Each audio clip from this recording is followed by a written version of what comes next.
el tema que nos convoca es, el tema real que nos convocaba es Kafala y derecho islámico. Esto nació, como todos saben, de las discusiones que tenemos los fines de semana, cuando estamos aburridos, angustiados o queremos hacer un poco de tábanos.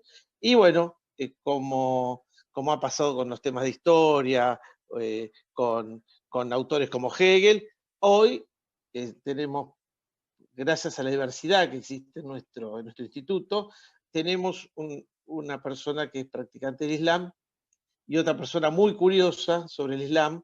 Entonces, vamos a aprender un poco y no hablar más pavadas y aprender de verdad. Así que, bueno, no sé cuál de las dos comienza, si María Eugenia o Marcela, que Marcela no la veo. Acá estoy. Bueno, yo ya sí hice la presentación del profesor que después nos va a aclarar algunas dudas que tengamos.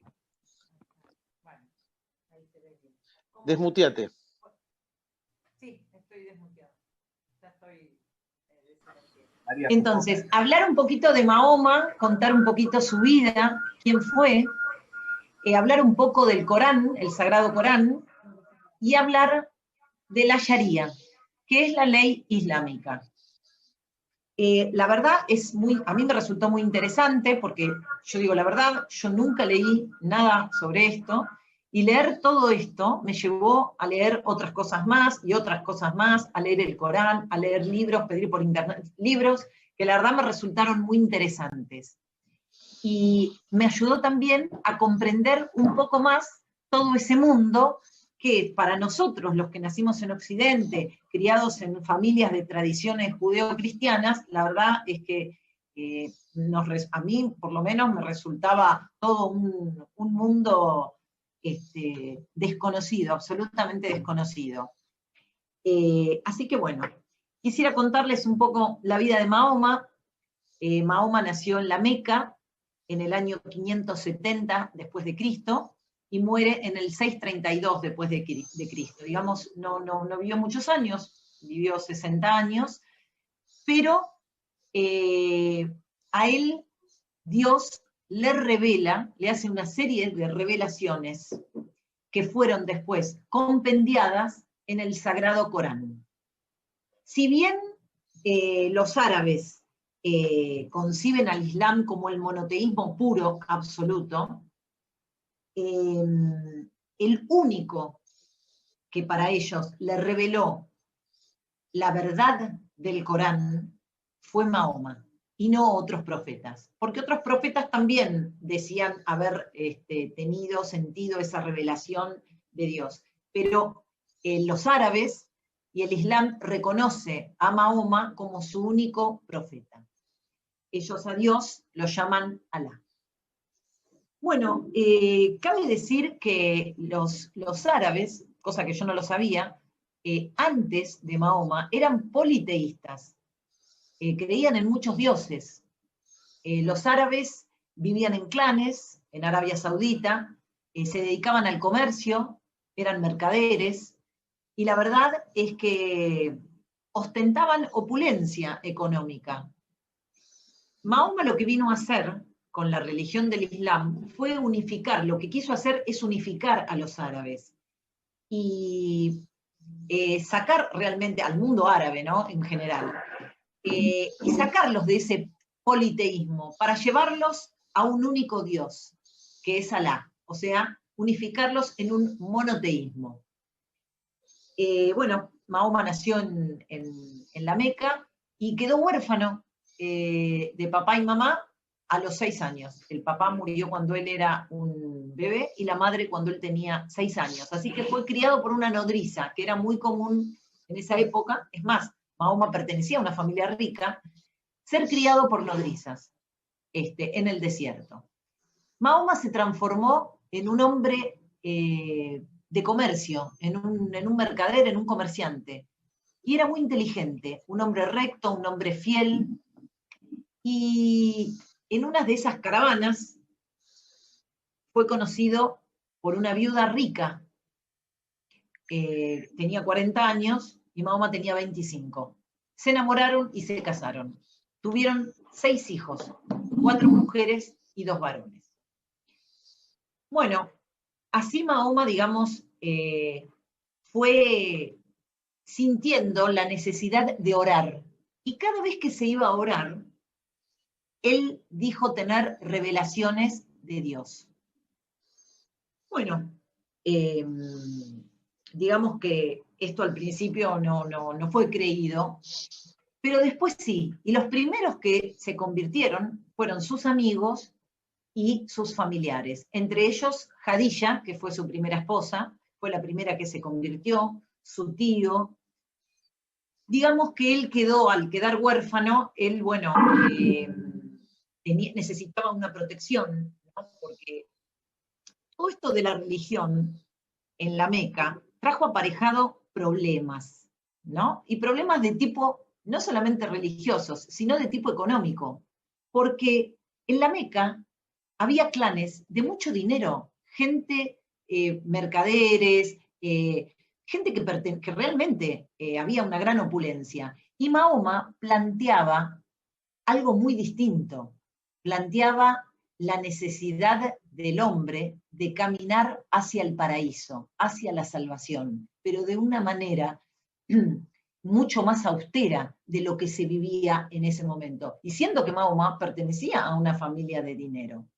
Esto trajo aparejado guerras, en las cuales Mahoma y sus seguidores terminaron ganando, una serie de batallas que terminaron ganando. Y en cada batalla, Mahoma lo que hacía, lo que se veía, era que mucha gente al paso de todas esas batallas se convertían cada vez más, o sea, era un hombre muy influyente. Imagínense esto, lo que pasó en ese momento en la Meca, que era una ciudad rica, con gente rica, y que venga un profeta diciendo que le habían revelado, Dios le había revelado palabras sabias, que el politeísmo no existía más, que ahora había un único Dios. Bueno, imagínense, muy parecido, ¿no?, a los que venimos de familia cristiana, muy parecido a lo que pasó con Jesús, ¿no? Bueno, dicho esto, hubo un temor en que Mahoma se apoderara de la Meca, que fue lo que después pasó, ¿no? Y hasta decidieron matarlo, decidieron eliminarlo. Muy parecido también a lo que pasó con el cristianismo, ¿no? Y con Jesús. Bueno, por supuesto, fue apoyado por mucha gente, fue apoyado por clanes, fue apoyado por familias, fue apoyado por gente influyente en la Meca, hasta que se apoderó de esa ciudad. En el medio hubo muchas migraciones, se tuvieron que ir, fueron perseguidos, pero finalmente hubo grandes conversiones en esos años y Mahoma terminó apoderándose, Mahoma y sus seguidores terminaron apoderándose de la Meca. Bueno, me gustaría hablar ahora de algunas similitudes que tiene el Sagrado Corán con la Biblia. El Sagrado Corán. El Sagrado Corán es un código de preceptos, de leyes que Mahoma dio a los árabes como jefe supremo de la religión. Consta de 114 capítulos y obviamente postula la creencia de un solo Dios. Y Alá de un solo Dios, y Mahoma es su único profeta. Tiene principios fundamentales muy parecidos ahí al cristianismo. El Corán es un acto de fe, proclama una oración, una postración a sus divinidades, una limosna y un ayuno. En el caso de los árabes del Islam, ayuno en el Ramadán, que es el 9º mes para ellos, y que comienza con la luna nueva. Este ayuno no es un ayuno como el que estamos acostumbrados nosotros en Semana Santa, por ejemplo. Digo nosotros, perdón, la tradición cristiana, sino que es un ayuno durante el día. Se puede comer a la mañana y a la noche, pero no durante el día. Y lo hacen entre 29 y 30 días. Digamos que dura un mes el ayuno. Bueno, similitudes con la Biblia, ¿no? Que nos parece, a mí por lo menos cuando lo leí, me parecía que la Biblia no, entre Biblia y Corán no puede haber nada parecido. Sin embargo, descubrí que no es así. Tanto la Biblia como el Sagrado Corán son dogmas, son cosas que no se discuten. ¿Las aceptamos o no? Tienen que ver con la fe y no con otra cosa. Después, tanto la Biblia como el Corán son revelaciones que le dan Dios a un hombre. En el caso de la Biblia, Dios envía a Jesús, y en el caso del Sagrado Corán, se lo revela a Mahoma. Otras de las similitudes, bueno, ambas proclaman un monoteísmo absoluto y no un politeísmo.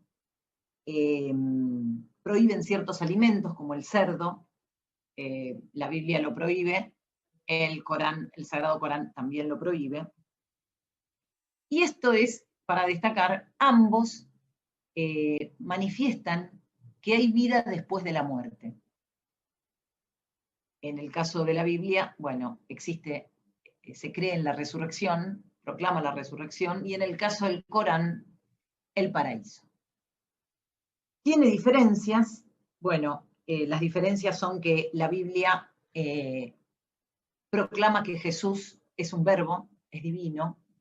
Ya dice, por ejemplo, que nace de Santa María Virgen, que bueno, insisto, son cosas que habrá que creer o no.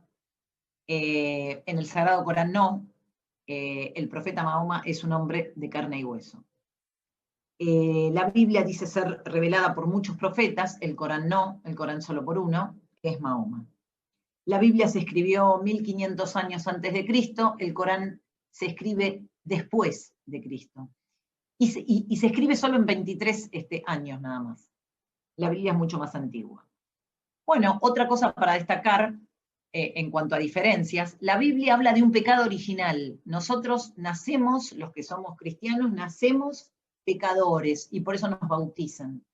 Para el Corán no, para el Corán el hombre nace puro, absolutamente puro, y se va corrompiendo a lo largo de su vida.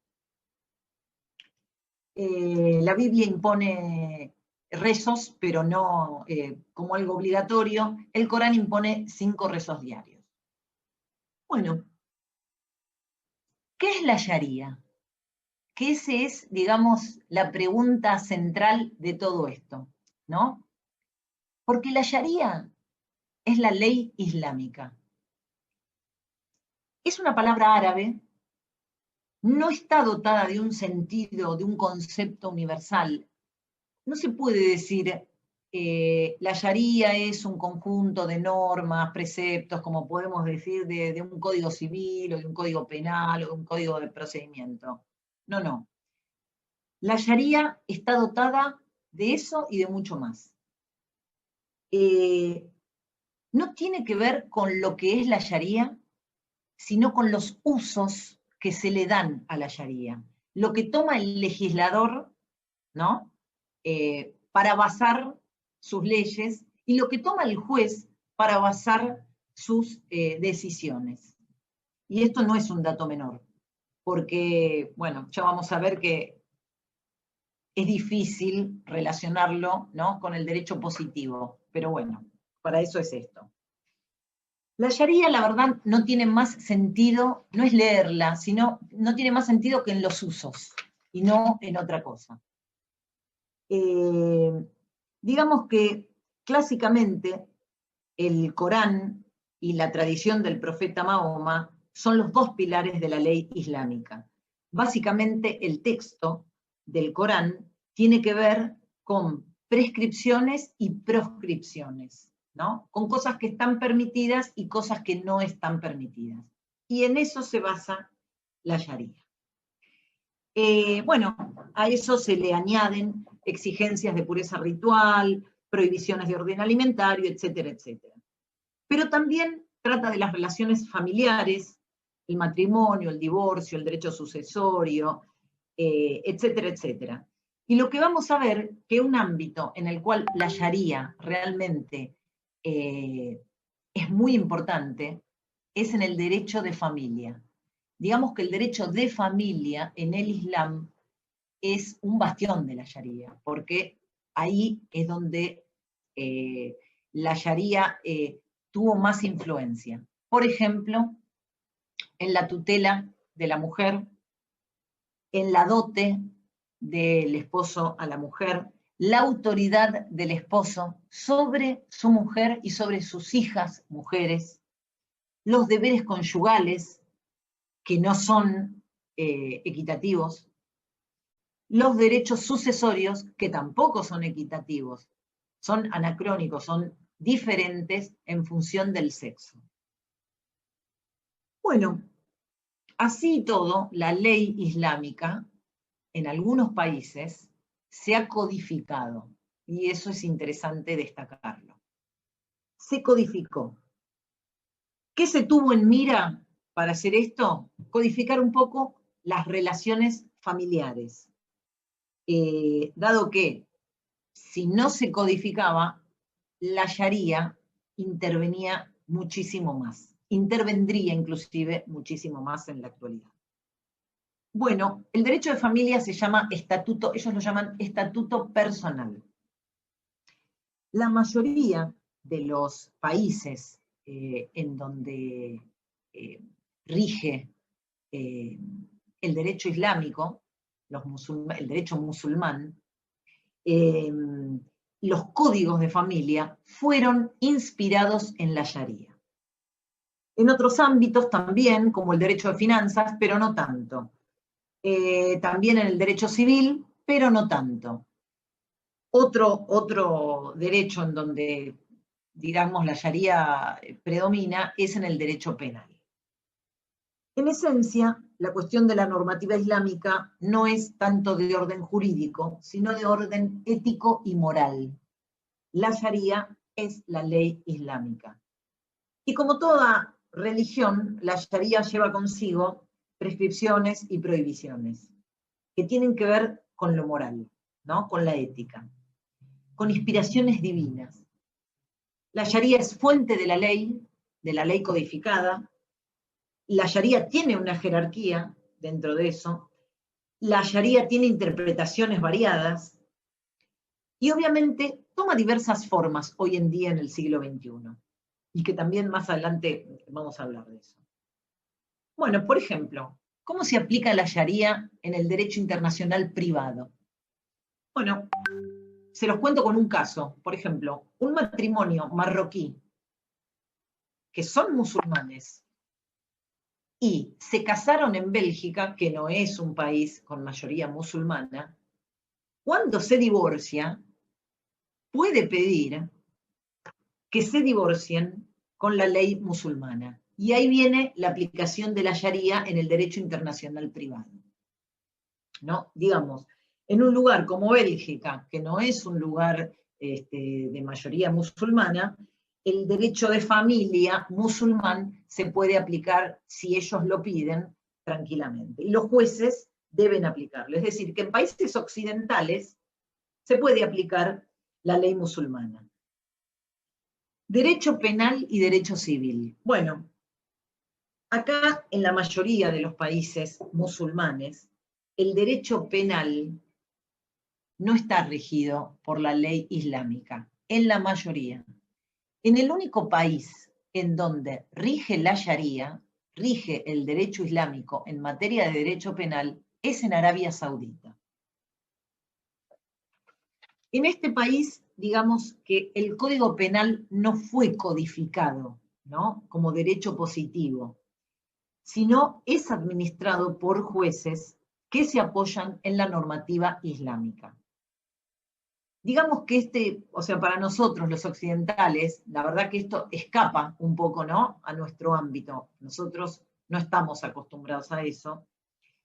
Y bueno, la doctrina islámica en derecho penal está sustentando una idea de compensación, una idea de venganza. Nosotros podemos hablar los penalistas hablarán de varias teorías, teoría retributiva, prevención especial, prevención general. pero convengamos que existe un derecho positivo, una normativa, en la cual el juez se basa. En el derecho penal de Arabia Saudita no es así. Existe la idea en delitos contra la vida, en delitos contra la propiedad y en delitos como por ejemplo las lesiones, existe la idea de venganza, de poner al ofendido y al ofensor en un mismo plano. Existe básicamente la ley del talión, ¿no?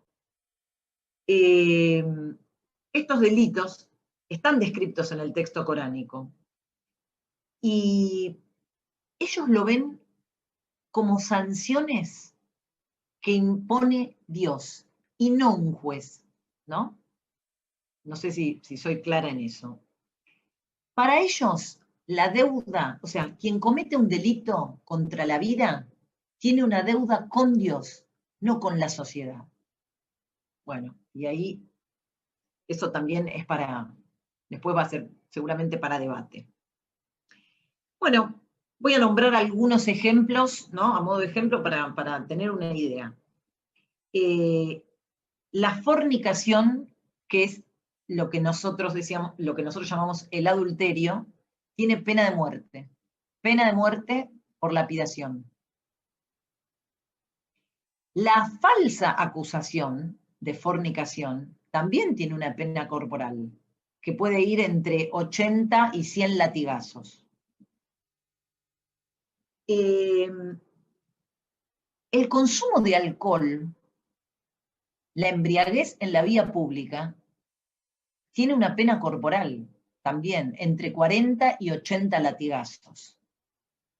No, esto es, bueno, para nosotros los occidentales nos parece terrible, pero bueno. El robo tiene una pena de amputación de la mano derecha.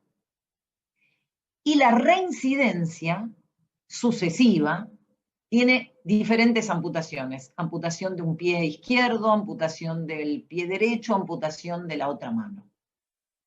El bandidaje, que sería lo que nosotros llamamos robo con armas, robo agravado, tiene exactamente las mismas penas agravadas, por supuesto. Bueno, la apostasía, que es la negación del Corán, o negar que el Corán sea cierto, también tiene una pena corporal que puede ir, siempre las penas corporales son latigazos, y hasta puede ser causa de disolución del matrimonio. Ahora, yo me pregunto, ¿no? ¿Esto sucede hoy en día? La verdad es que no lo sé. La verdad es que no lo sé. Eso lo podemos preguntar. Yo no sé si esto sucede hoy en día. Y si yo tengo que dar una opinión, por supuesto personal y como tal absolutamente opinable, me parece tremendo. A mí me parece tremendo. El sistema de prueba que tienen también es un sistema de prueba que para nosotros es raro. O sea, para probar el adulterio se necesita 4 testigos varones que hayan visto el acto sexual, ¿no? Que lo hayan visto. También, digamos que es difícil de probar. Esas cosas son difíciles de probar y son difíciles, realmente para mí, a mí me resulta muy difícil de creer hoy en día que eso suceda. Pero bueno. Bueno, Turquía es un país musulmán, hay mayoría musulmana, pero por ejemplo Turquía no tiene el derecho penal, no, lo tiene codificado, y tiene codificado varias cosas, o sea, el derecho penal, el derecho civil, y realmente hay una laicidad bastante estricta, ¿no? En Egipto también se ha codificado el derecho familiar y lo que hizo es tender a proteger a las mujeres. Porque, ¿qué pasa? En países musulmanes existe la poligamia. Entonces, generalmente, la primera esposa es la que queda más desprotegida, porque, bueno, Mahoma fue un hombre que se casó muchas veces, realmente se casó muchas veces, pero se casaban para unir, o sea, para convertir y para unir clanes. Pero ¿qué pasaba también? La mujer quedaba, la primera mujer quedaba muy desprotegida de todo, ella y sus hijos. Entonces, lo que hicieron los códigos de estos países, bueno, fue codificar el derecho de familia y hubo leyes que protegieron a la mujer en cuanto a los bienes gananciales, ¿no? Los bienes adquiridos después del matrimonio. Bueno, Egipto, por ejemplo, fue uno de esos países. Bueno, ¿qué pasa con la Sharia, no? ¿Cómo se aplica? La Sharia no se aplica, salvo en Arabia, que ya lo dije, digamos que en países donde la religión es la religión islámica, la Sharia se aplica de un modo subsidiario, no de un modo directo. Pero las decisiones judiciales no pueden estar en contra de la Sharia.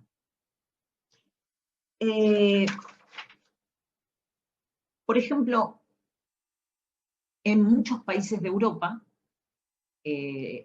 los bancos se han islamizado, o sea, hay un montón de productos islámicos en países europeos. Por ejemplo, en Egipto se fundaron en 1963, en Pakistán en 1979, en Irán, en Sudán. Hoy en día existe un Dow Jones Islamic Market Index, entonces, cuyos productos, por ejemplo, y servicios siguen los principios de las finanzas islámicas. Entonces preguntarán, ¿cuáles son los principios de las finanzas islámicas que sean tan distintos a Occidente? Bueno, el Corán prohíbe la usura.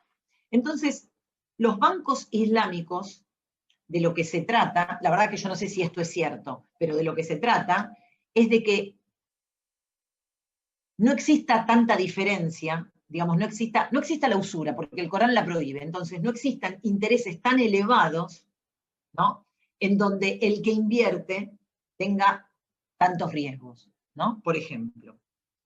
Sin embargo, bueno, el Citibank abrió un montón de filiales islámicas, en fin, y bueno, como todo, siempre hay dos partes, ¿no?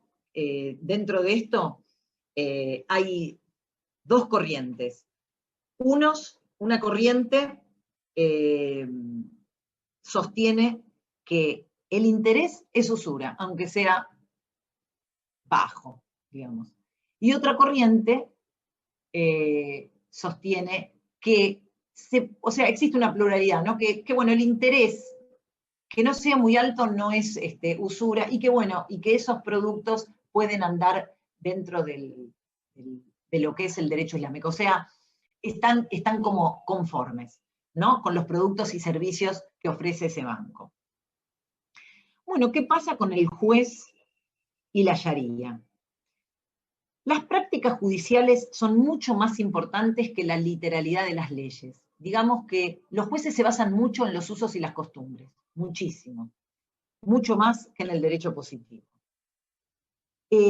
Con algunas excepciones, como ya dije, en Arabia, la Sharia no es de aplicación directa, se aplica subsidiariamente. ¿Qué significa esto? Que la incorporación de la Sharia en las sentencias son todos síntomas de lagunas del derecho, o sea, cuando no existe derecho positivo, aplican la Sharia. Es cierto que en algunos ámbitos se puede establecer hay una afiliación entre Sharia y derecho vigente, pero paralelamente aparecieron formas de referencia al Islam y a la Sharia. Esto significa que no es que haya una desaparición literal de la Sharia, sino que se apela a una transformación, ¿no?, a transformar la Sharia y modernizarla. La realidad es que la Sharia surge como instrumento de los jueces para dar fundamentación a una decisión, ¿no?, a una decisión, a una sentencia de orden público. Por ejemplo, a modo de ejemplo, en Marruecos, en los años 50, se prohibió el Partido Comunista. ¿Y por qué se prohibió el Partido Comunista?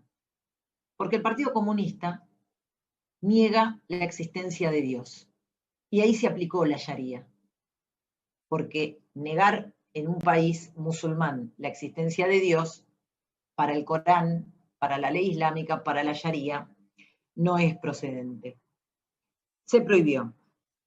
Después, bueno, existen muchos casos, ¿no? Bueno, que la Sharia sirve para negar la validez del derecho positivo, ¿no?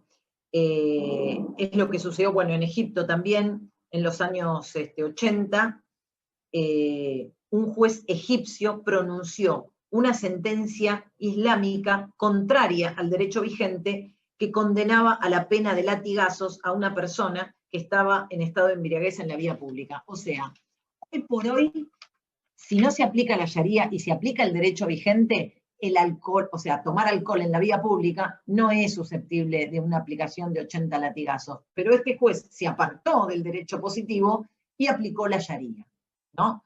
Como derecho subsidiario. Pero bueno, les quisiera leer, lo quiero leer porque no quiero fallar en los datos, un caso de derecho de familia, de derecho de estatuto personal, digamos, que sucedió en Egipto, ¿no? En 1982, un estudiante de medicina de la Universidad de Al-Azhar de Egipto, llamado Sayid Abdallah, consultó a una psicóloga para tratarse de una profunda depresión. La psicóloga lo examinó y concluyó que existía una perturbación en su identidad sexual. Bueno, después de varios años de tratamiento, decidió enviarlo a un cirujano. Y Sayid se convirtió en Sally. Se cambió el sexo. Bueno, este tipo de operación, esto pasó en 1982 en Egipto. Este tipo de operación acarrió numerosas consecuencias de orden administrativo y de orden jurídico. Obviamente la primera fue la negativa del decano de la universidad de admitirlo a Sayid, que ya no era Sayid, era Sally, porque se había cambiado el nombre, en los exámenes de la Facultad de Medicina reservada a los hombres. Sayid así pidió el cambio a la universidad, o sea, dentro de la misma universidad, pero la universidad, la parte reservada a las mujeres. Y también se lo negaron. Pero Sayid cambió el nombre, fue al registro civil y cambió el nombre. Y se lo cambiaron. Pasó a llamarse Sally. Lo obtuvo. Bueno, la universidad mantuvo que Sayid, que se había convertido en Sally, había cometido un delito. Para la universidad, el médico y el equipo de médicos que lo habían operado, no le habían cambiado el sexo, sino que lo habían mutilado con el único fin de que él mantuviera relaciones homosexuales de manera legítima. Bueno, entre tanto, el sindicato de médicos convoca a los médicos que estuvieron en la operación, los convoca ante una comisión médica, que decidió que habían cometido una falta profesional grave al no confirmar la existencia de una patología antes de operar. El sindicato de médicos pidió a un mutfi, la palabra árabe es mutfi, pero les digo lo que es un experto, es un consultor, un experto en una opinión doctrinal. Bueno, pidió que emitiera una decisión sobre la cuestión. Esta decisión concluyó que si el médico testifica que se trata del único remedio para la enfermedad, el tratamiento es autorizado. De todas formas, según este consultor, no puede resultar del mero deseo individual de cambiar de sexo, sino ser el resultado terapéutico de una patología diagnosticada por las autoridades competentes. En cualquier caso, esta decisión dejaba planteada la duda sobre la cuestión de saber si el hermafroditismo psicológico que padecía Sayid constituía o no una base médica admisible. Así que cada uno quiso encontrar en este texto, o sea, en esta decisión, una justificación para su postura. ¿Qué hizo la universidad? Llevó esto a tribunales. El fiscal instruyó la causa y recurrió en ese marco a un perito, a un experto médico. ¿Qué concluyó? Las conclusiones del perito, ¿no? Si bien desde el punto de vista puramente físico, Sayyid era un hombre, o sea, nació varón, no lo era psicológicamente. El diagnóstico de hermafroditismo psicológico era pertinente y la operación quirúrgica resultaba el tratamiento adecuado.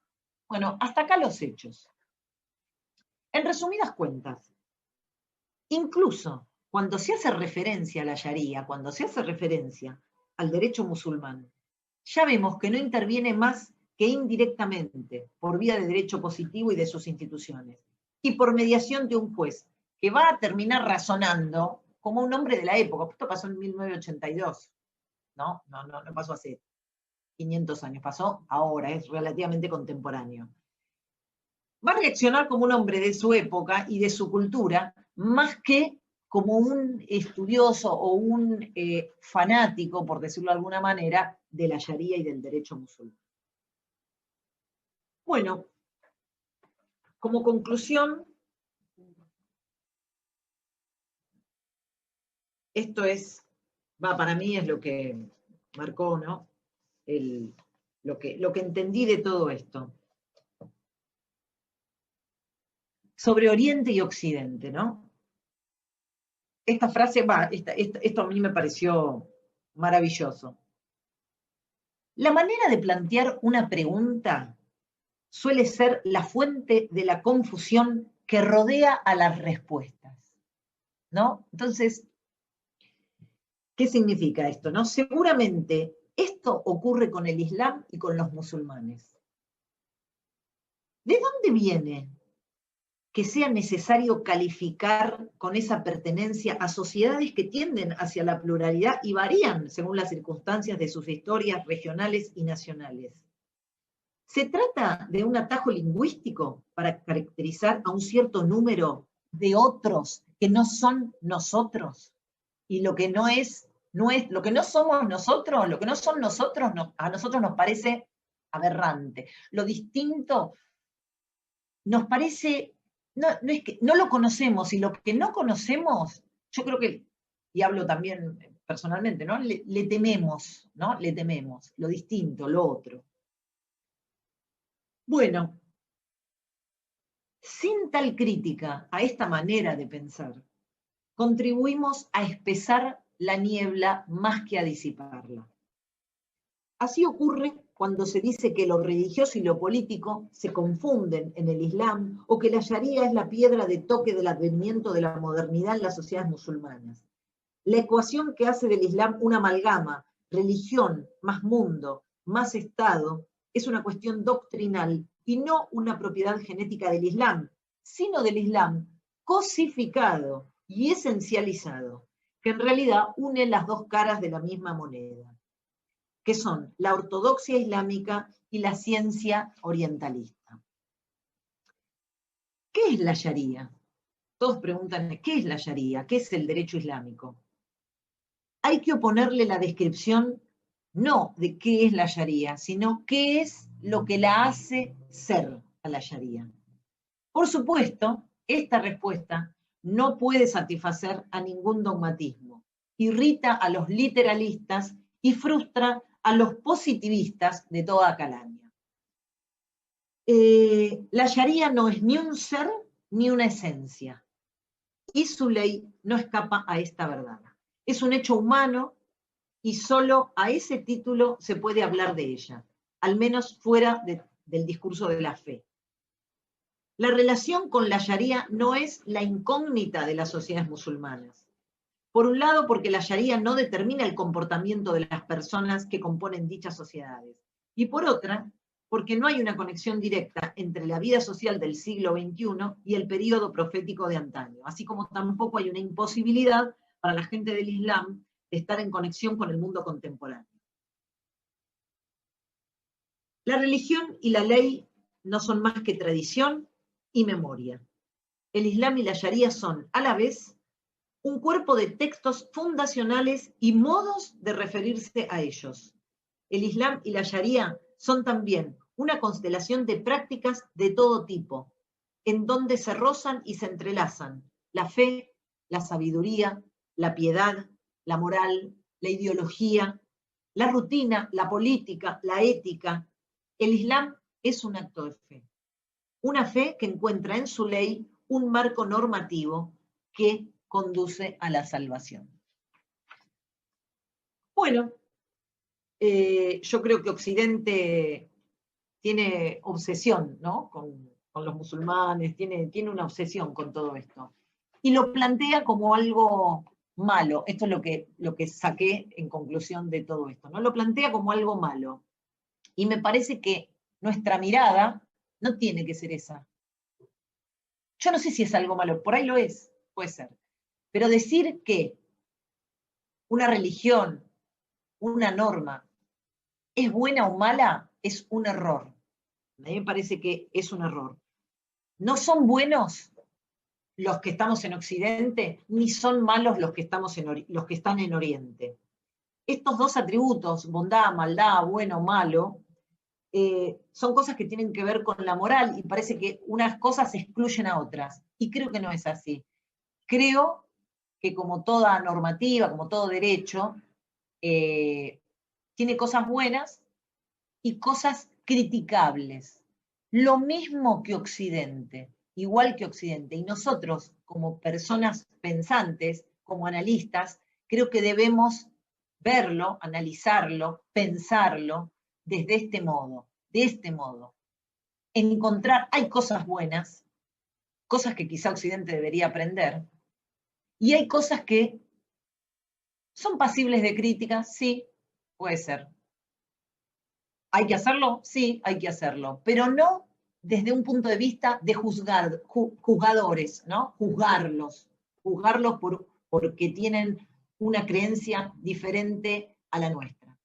Y que en algunos aspectos, por lo que yo he leído, en algunos casos, no son tan diferentes, no son tan diferentes. Y bueno, si la historia la escriben los que ganan, no, eso quiere decir que hay otra historia. Bueno, eso es todo. Ahora le doy paso La a... verdad, excelente el trabajo que te tomaste, muy claro, muy preciso todo lo que nos has dicho. Y bueno, la verdad que terminar el año de esta forma, la verdad que ha sido extraordinario. Bueno, Bueno, María gracias. Eugenia, acá Bueno. mira, hay elogios de todo tipo, ¿eh? Así que después véanlos. Después de Marcela, vamos a tratar de ser lo más clara posible. Yo voy a hablar de kafala. Kafala es una palabra, ya lo dijimos, de origen árabe, que hace referencia, tiene dos acepciones. La primera, de orden pecuniario, que se refiere a un bien dado en garantía de un pago. Y la segunda, que es la que nos interesa, es el compromiso que adquiere un adulto o una familia o una persona jurídica también puede ser, de hacerse cargo de la educación, la mantención, la protección de un niño que está en estado de vulnerabilidad, como lo haría un padre con un hijo, de la misma manera que lo haría un padre con un hijo. Así lo establecen el DAIR de Marruecos de 2002, el Código Argelino, como lo haría un padre con un hijo. Esto es importante tenerlo en cuenta, es una institución probada internacionalmente como un modo de protección de la infancia eficaz, que tiene características propias, porque proviene del derecho islámico, y tiene un componente religioso sumamente importante, muy potente. Las características de esta figura jurídica, que hoy es conocida en todo el mundo, avalada por tratados internacionales como la Convención de los Derechos del Niño, la Haya de 1996, tiene características específicas, que es que hay ciertos requisitos en esta relación en la que intervienen dos figuras, dos partes. El kafil, que ya les dije que podía ser una persona, que en ese caso, en el caso de ser una sola persona, tiene que ser una mujer, en razón de que la Sharia considera, el Sagrado Corán, que las mujeres están más capacitadas para la crianza. Igual no es excluyente en el caso de los hombres. Puede ser un matrimonio o puede ser una institución dedicada a fines sociales de protección de niños, como la Liga Marroquí de Protección de la Infancia en Marruecos, que tiene sedes en Rabat y en otros lugares de varias sedes en distintos lugares de de Marruecos. La característica fundamental es que es proteger a este niño, criarlo, hacerse cargo de todos los gastos, de todo lo que implique su educación en un ambiente sano, como lo haría un padre con un hijo. Y esta institución, la característica es que no genera vínculos filiatorios. Esto en razón de que la Sharia considera, y el Corán, porque la Sharia en realidad es el Corán más las costumbres, considera que es un gravísimo error, una falta muy grave, ocultar los orígenes o negar los orígenes de una persona. Esto en virtud de que se priorizan en todos los países árabes los vínculos derivados de la sangre, la unión por medio de los vínculos de sangre. Bueno, el Corán desde siempre pondera el cuidado de los niños sin hogar, esto en razón de que el mismo Mahoma, como contó Marcela, fue huérfano de padre y madre, por lo tanto presta especial atención a las cuestiones relativas a la infancia vulnerable.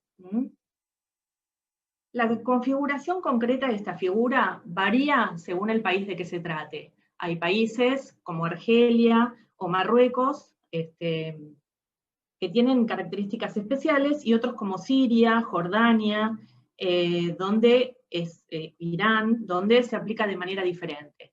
La diferencia radical es que en países como Marruecos o Argelia se permite la kafala internacional, es decir, que una persona, un extranjero, acceda a kafalar un niño, un extranjero que tenga su sede en otro lugar del mundo. No pasa así con Siria, Irán, como les dije, Jordania, donde tienen que ser nacionales e incluso no pueden mudar sus domicilios fuera del lugar de residencia del niño. Bueno.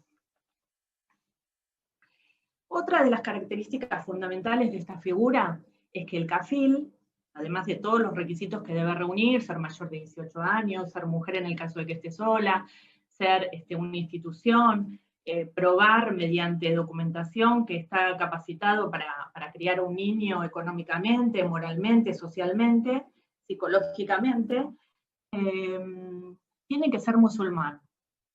Esta característica lo hace una figura diferente, también por eso hablábamos del componente religioso, porque tiene que criar a este niño, asume el compromiso de criarlo como un hijo y además inculcarle la fe islámica.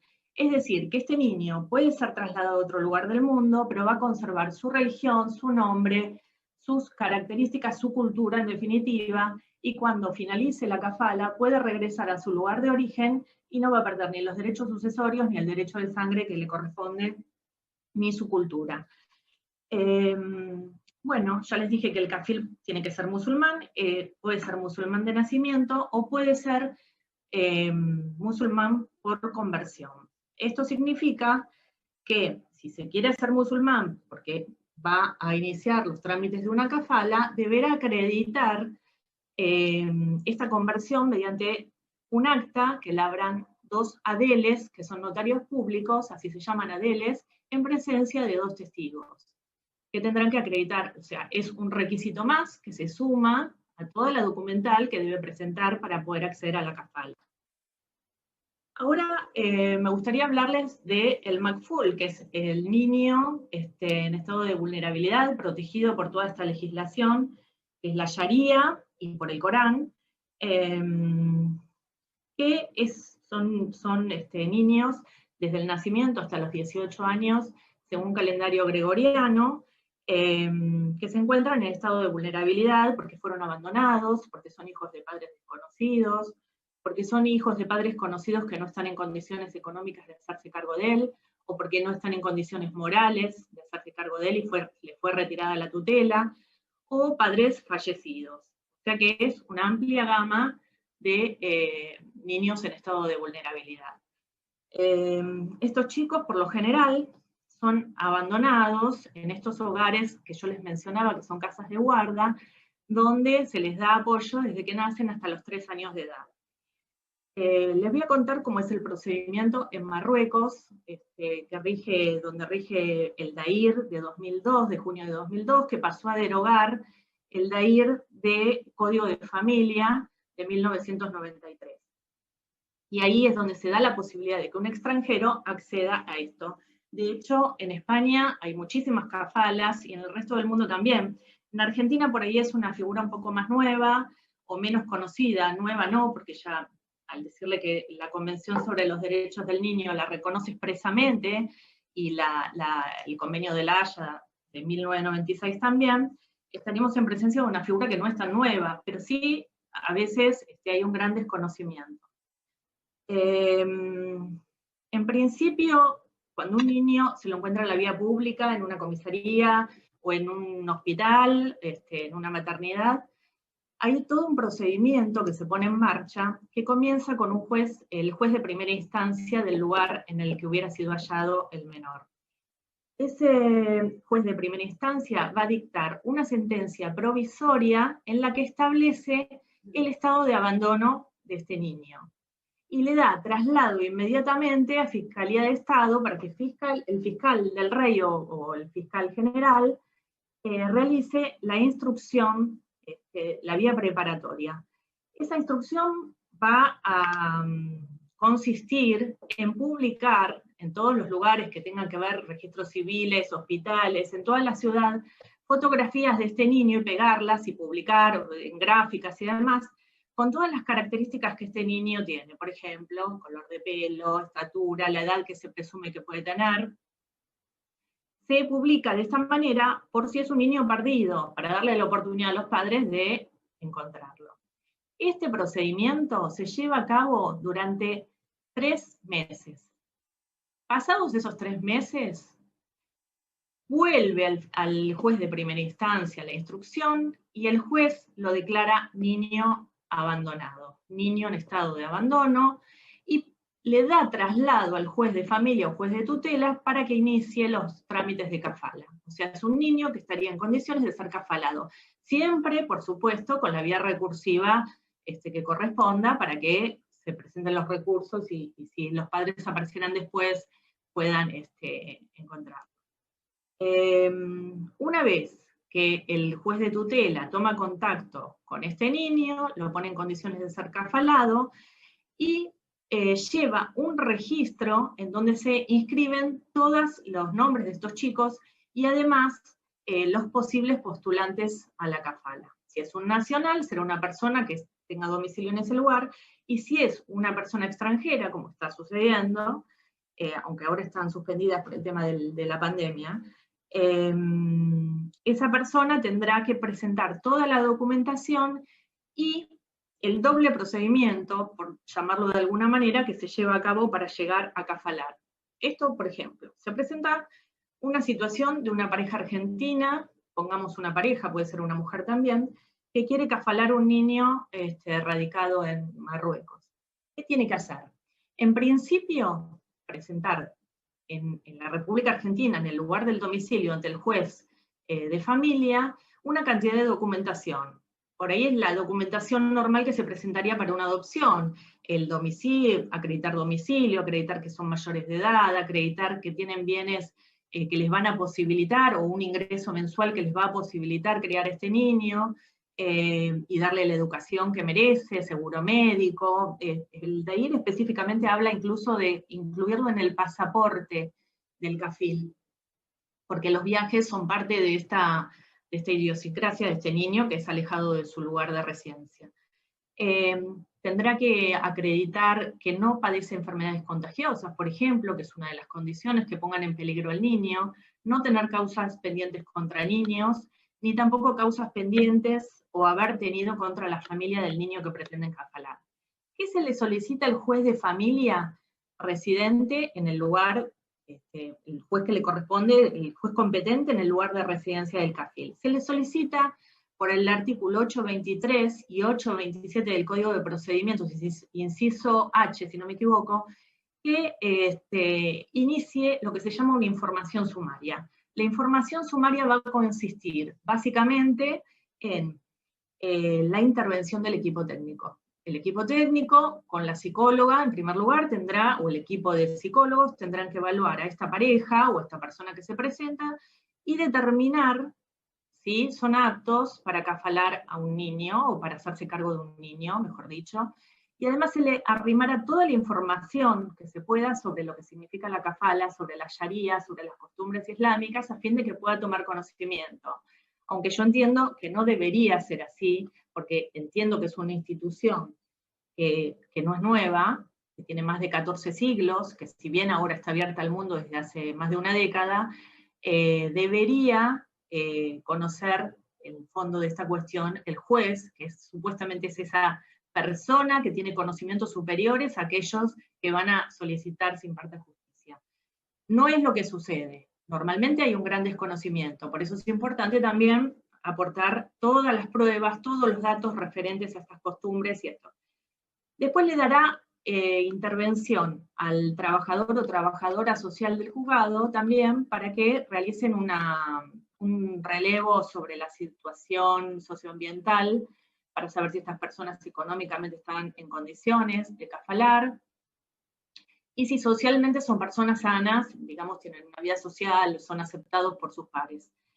Con esta información, más una certificación que puede pedir el juez tutelar de Marruecos o de Argelia, en donde manifieste si existen odios raciales o alguna cuestión, algún convenio que haga imposible que este niño ingrese a la República Argentina, hablando de Argentina o del país de donde es origen el kafil, que no le permita ingresar o que no le permita permanecer. O sea, es necesario que el juez y el Estado marroquí tenga la certeza de que este niño va a ser aceptado, que no va a ser objeto de un odio racial o de un prejuicio que suele suceder. Entonces, esa certificación se la pueden pedir también, es de buena técnica pedirla en el escrito, en la demanda, pedir desde ya que se expida el juez sobre esta cuestión.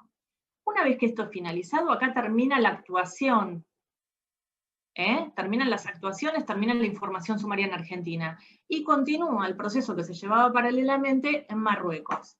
En ese, bueno, al Marruecos también se presenta toda la documentación, les hablé de las enfermedades contagiosas, les hablé del acta de conversión al Islam en el caso de que no sean musulmanes de nacimiento, y una vez que ingresa a Marruecos, este niño ya puede ser trasladado, se analiza, ¿no? Primero, por un representante del gobierno, un representante del Poder Judicial, que es el juez, una trabajadora social también representando el gobierno, y un representante de la sociedad islámica, para ver si el kafil es una persona apta para trasladar a este niño a otro lugar del mundo. Esto así se hace, una vez que se aprueba, puede viajar con su kafil, y los controles se van a ejercer por medio del consulado, en este caso el cónsul marroquí en Argentina va a ser el encargado de controlar que se cumplan los preceptos de la kafala, que este niño sea criado de acuerdo a la religión islámica, que este niño conserve su nombre, conserve sus orígenes, y sea, por supuesto, bien tratado, como trataría un padre a un hijo. En ese caso, puede pedir informes, puede hacer llamados de atención en el caso de incumplimiento, y hasta puede pedir la revocación o la nulidad, la anulación de la kafala, por medio del juez de tutela residente en Marruecos, porque él es el que pasa los informes. Bueno, ese es el procedimiento, a grandes rasgos, ¿no? Porque si no tendríamos que estar 2 horas para contarlo. Posteriormente, yo les tendría que decir cómo finaliza una kafala. Una kafala, el modo natural de que finalice es a los 18 años del Makful, según calendario gregoriano, porque puede volver a su lugar de origen y puede reencontrarse con su familia biológica. Acá no hay, yo les dije que el Corán tiene una especial atención con respecto a esto. No hay una situación de apropiación de nombre, de apropiación de la personalidad, sino que muy por el contrario, está muy condenado negar los orígenes de las personas, basado en este vínculo religioso, en el componente religioso que tiene la kafala. También puede culminar por incumplimiento de las condiciones o por muerte.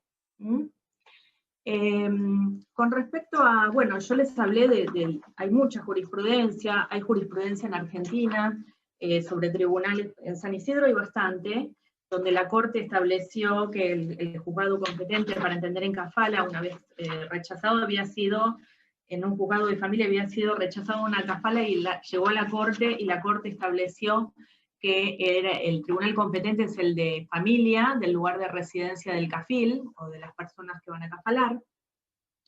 Hay de Suiza, de gente que se ha convertido al Islam, y que se lo considera ahí como una tolerancia de un lado y de otro, donde la conversión a estos fines es aceptada. Una mujer suiza que no era musulmana y que a los fines de tener a su hijito, a este niño, se convirtió, y es totalmente aceptado. Y bueno, y con respecto a la doctrina, tenemos muchísima doctrina también, sobre todo de autores franceses, Ganichet, Brelis, que hablan del derecho internacional, y acá les voy a leer algo. La existencia de otras realidades jurídicas, a veces imbuidas en principios extraños, aquellos que conforman el mundo occidental, dejan de ser algo ajeno y exótico al filtrarse a través de los elementos de heterogeneidad de las relaciones privadas. Bien entendido que la heterogeneidad, desde una lectura en línea con la recepción de la diversidad, puede ir mucho más allá de la mera presencia de elementos de extranjería, la cual ha venido a conformar el núcleo tradicional del derecho internacional. Al margen de cuál sea el derecho aplicable, la existencia de peculiaridades culturales y religiosas no puede ser ignorada, y menos por el hecho de no encajar en la estructura del orden jurídico de la sociedad en que coexisten.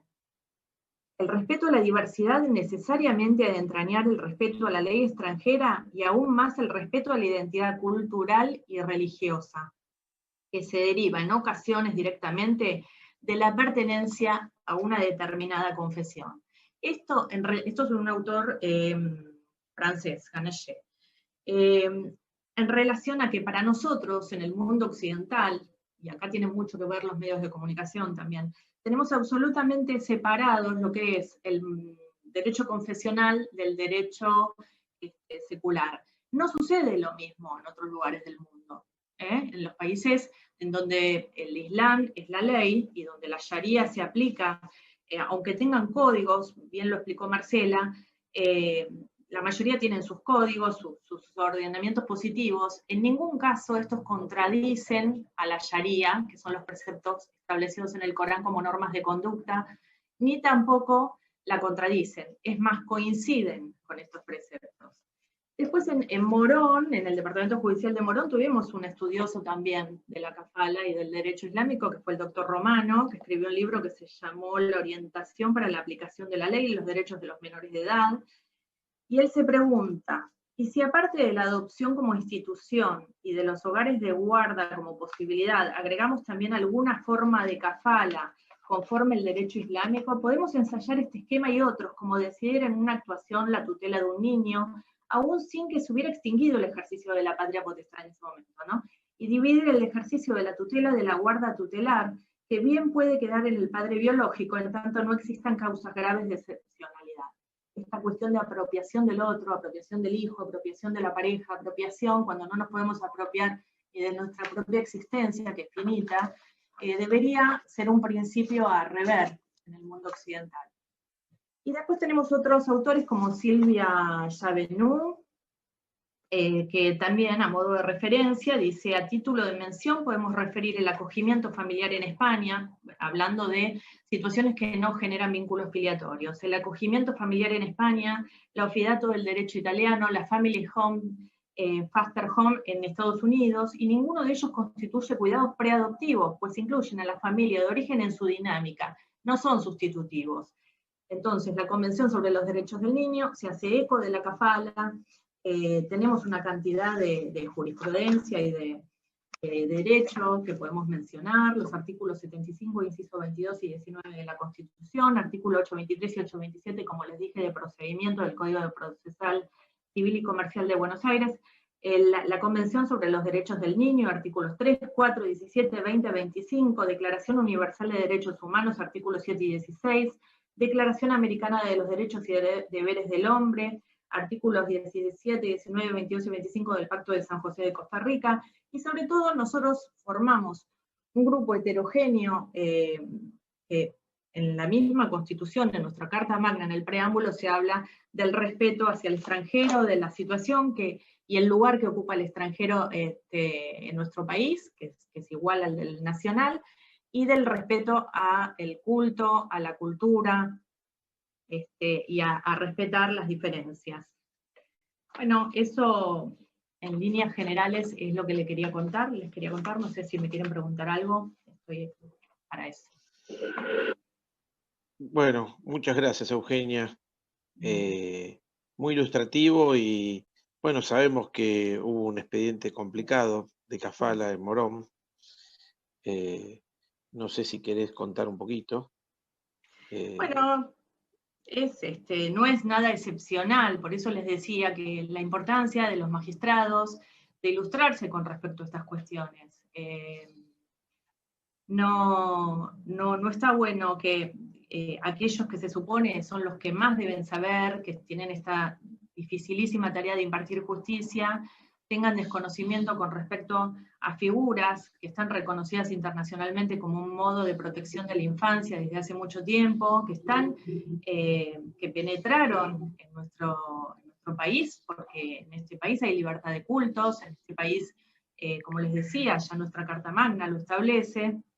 Entonces, a veces estas cuestiones suceden, en el caso mío fue por desconocimiento de la magistrada, que no conocía la figura realmente, y tampoco estaba dispuesta a estudiarla. Entonces, a pesar de que se le acercó toda la documental como para que ella pudiera tomar conocimiento de esto, tenía un prejuicio, que terminó con la excusación de ella. Pero bueno, cuando se excusó ya había pasado un año, y lamentablemente en derecho de familia estas demoras a veces son irremediables. Entonces, no se pudo hacer acá. Pero bueno, lo importante es poder dar a conocer todas estas cuestiones, que no debe ser la única. La kafala es una figura, pero debe haber muchas que a lo mejor permanecen en el anonimato o que no son tan comunes y que por desconocimiento se rechazan. También tenemos que pensar en la altura intelectual de nuestros magistrados y de nuestros abogados. Quiero decir algo también que es importante. Yo le agregaría, les dije que acá en Argentina lo que se hace es simplemente una información sumaria a esta intervención del trabajador o trabajadora social y del psicólogo, del equipo técnico del juzgado, un abogado del niño.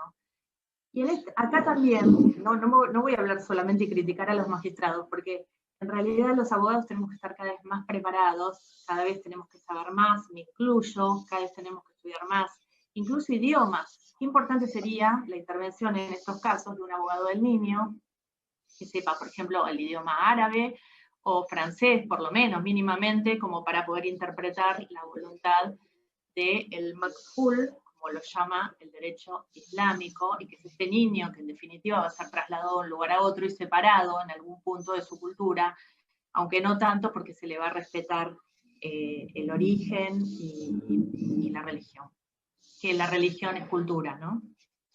Una pregunta, María Eugenia, ¿cómo es la selección? ¿Cómo funciona en la práctica la Bueno, kafala? hay un registro. En países como Marruecos hay un registro que es una oficina dependiente del registro civil, donde están inscriptos los niños que pueden ser dados en kafala, que generalmente están en hogares no son hogares de tránsito, no se llaman así.